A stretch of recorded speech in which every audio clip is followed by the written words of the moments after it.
আসসালামু আলাইকুম। আপনার নিরাপত্তার স্বার্থে, আপনার পরিবারের নিরাপত্তার স্বার্থে, আপনার ঘরে থাকা কিশোরী মেয়েটা অথবা দেশে থাকা কিশোরী মেয়েটার নিরাপত্তার স্বার্থে এই ভিডিওটা সর্বোচ্চ শেয়ার করবেন। এখন থেকে আপনার বাড়ির আশেপাশে কোনো পাগল ঘুরঘুর করতে দেখলে, এখন প্রকৃত পাগল কোনটা, ছদ্মবেশী পাগল কোনটা নিশ্চিত করে বলা যাচ্ছে না। প্রথমত বাড়ির সীমানা থেকে তাড়িয়ে দিন, বাড়িতে ভাতটার ডাইকা খাওয়ানোর সিস্টেম বন্ধ করে দিন। আর এলাকার যারা ইয়াং পোলাপাইন আছে সবাই নজরদারি করে এগুলাকে লোকালয় থেকে, এলাকা থেকে 10 হাত দূরে রাখতে হবে। রাত্রেবেলা পাগল এই ঘরে ঘুমায়, বিল্ডিং এর নিচে শুয়ে আছে, খবরদার ভিডিওটা শেয়ার করেন। কেন, গতকালকে আপনাদেরকে একটা সাইকো কিলার 7 মাসে 6টা খুন করছে সম্রাটের সাথে পরিচয় করে দিয়েছিলাম। বাট তার নাম কি আসলে সম্রাট? এরকম অনেক সম্রাট হয়তো আপনার আশেপাশে বাজারে দোকানে পাটে বসে আপনি খাওয়াচ্ছেন, একদিন আপনার বুকে ছুরি মাইরা আপনার সব নিয়ে পালাই যাবে, আপনার বউকে ধর্ষণও করতে পারে।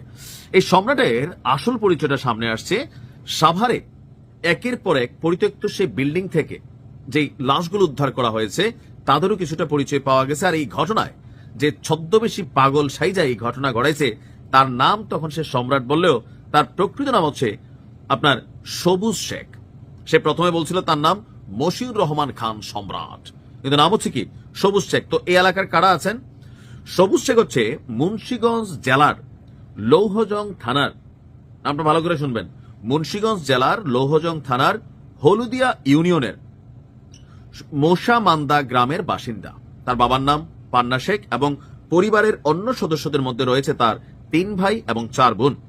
সবুজ ওই পরিবারের দ্বিতীয় সন্তান। তার এক বোন শারমিন এবং পরিবারের একটি অংশ বরিশাল এলাকায় বসবাস করে। যারাই চিনেন একটু কমেন্টে জানাবেন তার পরিবার সম্পর্কে যে তথ্যগুলো ঠিক আছে কিনা। পুলিশের দাবি হচ্ছে নাম এবং পরিচয় গোপন রেখে শারীরিক সম্পর্ক স্থাপনের ফাঁদ পেতে বিভিন্ন এলাকা থেকে যে ভবঘুরে নারীরা আছে, পাগল যারা নারীরা আছে, ভিক্ষুক যারা নারীরা আছে, তাদের সাথে সে পরিত্যক্ত এবং নির্জন সেই ভবনে নিয়ে যেত, সেখানে গিয়া দৈহিক সম্পর্ক করত। আর এরপর এই সকল নারীরা যদি কারোর সাথে ঘুরতো মিশতো তখন সেই নারীদেরকে সে জিদে ক্ষোভে শেষ করে দিত। আর এসব ঘটনায় সে যে বক্তব্য দিয়েছে এটাই যে ফাইনাল বক্তব্য, এটাতে পুলিশ যেমন বিশ্বাস করছে না, আমারও বিশ্বাস হচ্ছে না। কারণ তার মধ্যে প্রচুর চতুরতা আছে, বাটপাড়ি আছে। এখন সে বুঝাইছে ভাই এমনি, আসলে কি এমনি নাকি পেছনে অন্য কোনো ঘটনা আছে? দর্শক, আসাদুজ্জামান বলছেন যে আদালতের সবুজ যে তথ্যগুলো দিয়েছে পুলিশ সেই তথ্যগুলো খতিয়ে দেখছে।